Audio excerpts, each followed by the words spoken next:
Welcome back to another episode of the Mainly Hoops podcast. Still running it back with our SEC transfer portal reviews.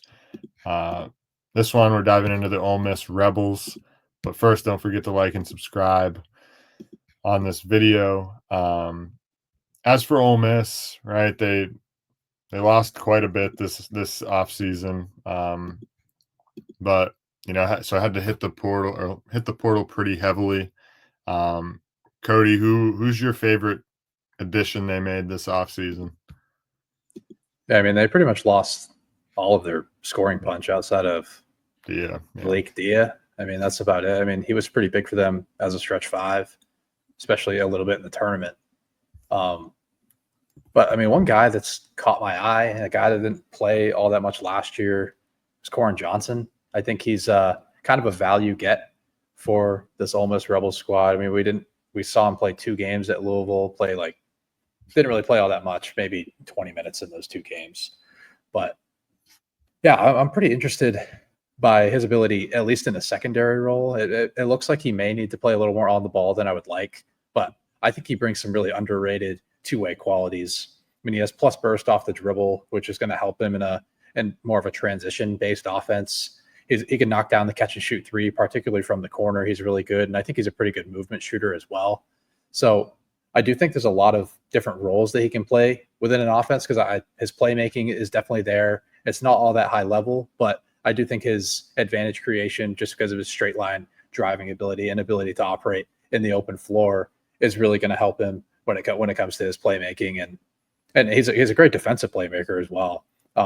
At Washington, he had a 2.8% steal rate, which led the Huskies by a large margin. And his 1.9 defensive box plus minus was among the best. Well, it was actually the best among the perimeter group by a pretty wide margin as well.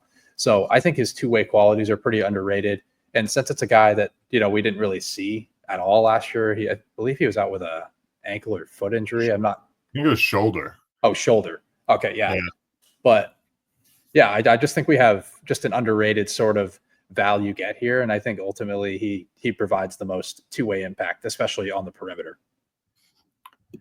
Yeah, no, I definitely think so as well. Right, they lost quite a lot, all their perimeter scoring. So bringing in Johnson, kind of in a situation where, obviously he played 2 games last year, so not a lot to go off of from last season at Louisville, but at Washington the year prior, he, like you said, he was solid both ways. 3% steal rate, good passer as well. 20.2% assist rate. But if you dive deeper into that, in top 50 games, his assist rate went up to 27.2, and he took care of the ball, 9.6% turnover rate. As well as being a very capable shooter, 37% on 110 attempts.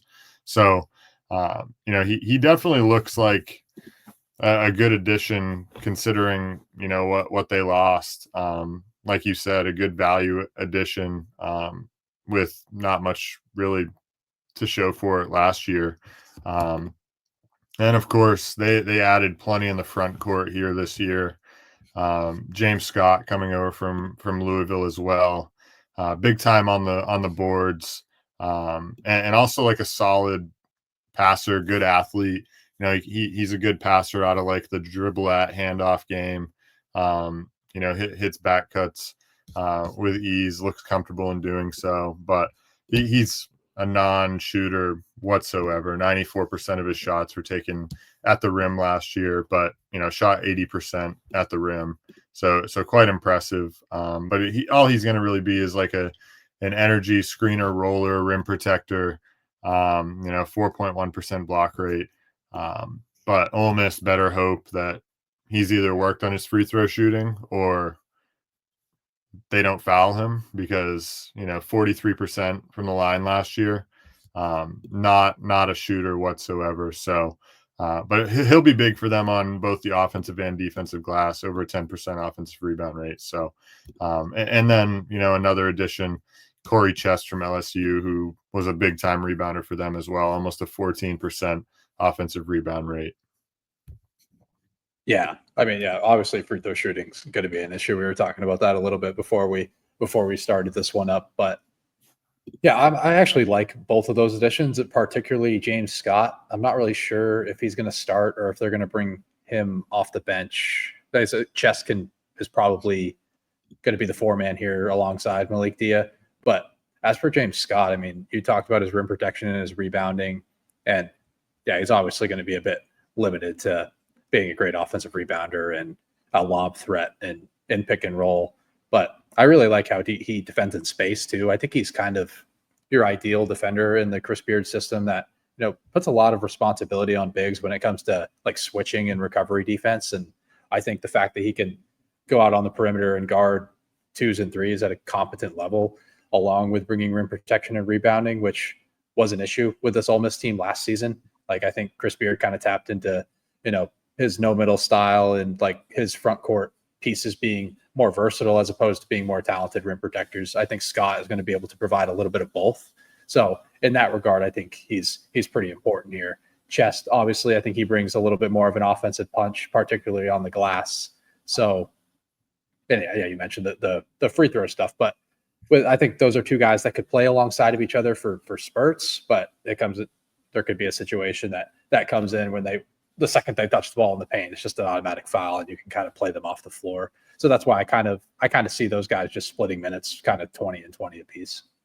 Yeah, and especially the way that SEC games turn in conference to just like bloodbath, both teams in the bonus with 13 minutes left, and 2.5 hours later, you've watched James Scott and Corey Chest shoot 14 free throws apiece. Yeah, not something Ole Miss fans want to see, I don't think. No.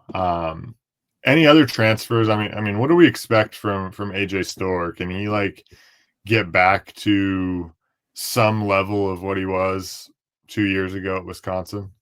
Yeah, I was going to say, I think we had to address the elephant in the room here at some point. I think this is kind of the swing piece for this Ole Miss roster. While I think Koren Johnson is probably the top two-way impact, I think AJ Storr is the most important team. I mean, he's an okay defender. I don't think he's anything crazy. I mean, he at least has some physical traits to be okay there.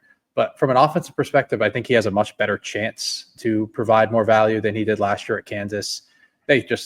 Kansas threw him in a secondary role a lot of the time too, just standing in the corner waiting for a spot up three. That's not AJ Storr's game. If you've watched him play throughout his career, that's just not his game at all. He thrives in transition with the ball in his hands and when he's getting downhill to score at the rim, which Wisconsin did with him a lot 2 years ago. He had a 30% usage rate at Wisconsin, had a 4.7 offensive box plus minus. And last year, just for comparison, he had a negative 2.6 offensive box plus minus. So it's just not the situation he was meant to be in. He's meant to be a primary creator, greatest of playmakers. I mean, he's a really scoring minded guy, and he's going to have to play alongside like another advantage creator, which is somewhat of an issue. Maybe it's Keza Giffa. Maybe it ends up being Koren Johnson. He kind of sees a leap after, missing all of last season, and we see some development that we haven't seen particularly in person. And then a guy like Travis Perry as well, who's more of an off-ball shooter, but can provide some ball handling stuff. But for AJ Storr to have like a running mate with him and for him to have the ball in his hands a little bit more is going to be important. Do I think he's going to be a super high SEC level impact? Probably not. But I do think he's much better suited to do so. Yeah, no, I think so too. I think this is probably like he needed a change. He was never going to go back to Kansas. And obviously, if you've followed his career at all, like you knew he wasn't going back to the same school he was at in the year prior. And he's played at 8 schools in 8 years between high school. Played at 4 different high schools. It's just crazy. Yeah, but no, I have higher expectations for him even after such a down season last year. I think he's gonna have a lot more opportunity this year, which I think that in and of itself is going to provide him with more confidence, which is I think exactly what he needs. Just kind of the green light to go and score the ball. So I'm excited for him to hopefully get back to some version of what he was at Wisconsin. You mentioned Keza Giffa. I'll just briefly touch on him. Guy gets to the line like nobody else. The last 2 seasons alone, he's 379 for 437 from the foul line. 226 makes 2 years ago. Just ridiculous numbers. Not a fantastic 3-point shooter, but has some craft and burst in getting downhill to the rim. 54% at the rim, so it's not horrible. He's just an okay shooter though, like I said. But if he can get to the rim and generate some easy points at the foul line for this team, that would be extremely impactful. Yeah, I mean, I think they should get to the line a decent amount. Hopefully, a lot of it comes from the guard play of Storr and Giffa, since we've talked about the front court pieces not being all that great in that regard. But I do think this is a team that's going to have to play a little bit faster than they did last year. I mean, they were 139th in adjusted tempo nationally last year, which is above the average, obviously. But I think for this group that might struggle in a half court setting with a guy like Storr, who really thrives in the open floor, and I think a guy like Keza Giffa will thrive in the open floor as well. I mean, at High Point, they played sort of quick. I mean, I think they like to get out and run a little bit, and that kind of helped Giffa's game quite a bit. So, yeah, I do expect this team to play a little bit faster to help those guys out. Yeah. So while we're talking about expectations, what do we expect from Ole Miss? Better, worse? Ceiling, floor? What are we looking at? I mean, I think they got worse on the offensive end. I just think there are way too many weapons on last year's team. You got guys like Sean Padula, Morrell, Jalen Murray, Dre Davis, Jamin Brakefield at the small ball 5 at times. Like, there was a lot of weapons on this team. They were really tough to cover from a shooting perspective, and they could just really space teams out. It's going to be a little bit different this year, which is why I do think they have to get out and transition a little bit more. Really capitalize on the turnover forcing defense that Chris Beard loves to have. So, but from a defensive talent standpoint, particularly in the front court, I do think they got better just because of the combo of James Scott and Corey Chest. I think the rim protection skills are more there, and these guys have an ability to defend in space. So there's a little bit of a trade-off. This team's going to look a little bit different this season as opposed to last, but it's still just hard for me to say that this team got better. I mean, this was a Sweet 16 team last year. This was a team that, they really emerged after the first 8 or 9 games of the year once they started to play some high-level competition. They did get exposed at times on the glass, but I also think Chest and Scott are going to help out in that area. But again, I just think the offensive talent level is a little bit down compared to last year. Yeah, no, it 100% is down. They definitely got worse. For me, like, I look at this team, I don't really see them as a tournament team. Like, they feel like back end of the bubble, maybe. I just don't know if they're good enough offensively. So, defensively, like you said, front court should hold them down a little bit. Malik Dia, as we know, not a great defender. So adding those two guys is a big addition. But still, I just don't think it's enough. Unless like Koren Johnson can exceed, expectations and get back to more of what he did at Washington 2 years ago. If AJ Storr can get back to form from Wisconsin, but I think it's just not enough. The SEC's too good. They're just probably going to be, unfortunately, one of the odd teams out.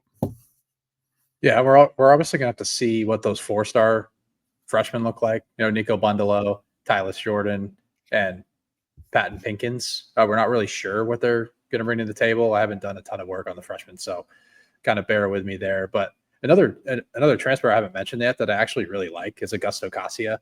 I think he didn't play much at Butler last year. He missed most of the season with an injury, played 10 games, but I really like his defensive versatility in the front court. I think he can play small ball 5, provide some rim protection while also be able to guard in space, which is what you absolutely need to do in a Chris Beard defensive scheme. I do think he ends up cracking the rotation, and if guys like James Scott and Corey Chest aren't bringing enough on the offensive end to kind of offset what the defense is for them, I think Cassia is going to be able to slide in and be a solid depth piece there. Yeah, Definitely makes sense. I think there's going to be just opportunity for everyone across the board where, it's a whole new roster pretty much. So, whoever can bring the most value early is going to get more opportunity. But before we wrap things up, Cody, ceiling, floor, what do you expect out of these guys? Yeah, I still kind of feel like they make the tournament. I mean, it's kind of hard to say that an SEC team is going to miss the tournament. It's hard to say that boldly. I mean, how many teams got in last year? Was it 14 or 13? 13, I think. It was 13. I mean, these teams just elevate each other. All they have to do is win 6 or 7 games to have a real chance to make the tournament. Every win in this league is a good win. So I'll say they sit around the bubble, but there's obviously opportunity for this to kind of get out of hand. Like if Storr doesn't bounce back, if Koren Johnson isn't what I think he is, I do think there's not disaster potential, because I do think there's a lot of good wins on the table, but there is potential for this to go much worse than it went last season. So I will say the floor is missing the tournament, and maybe playing in one of the postseason tournaments, just obviously not the one that they want to play in. But I'll go ceiling 7 or 8, because I am just sort of higher on like a guy like Johnson and the defenders in the front court that I mentioned. But yeah, floor is missing the tournament. Yeah, no, 100%. We'll see what the Rebels have in store for us this season. That'll do it. Thanks for listening to the Mainly Hoops podcast, and we'll talk to you next time with another SEC transfer portal review.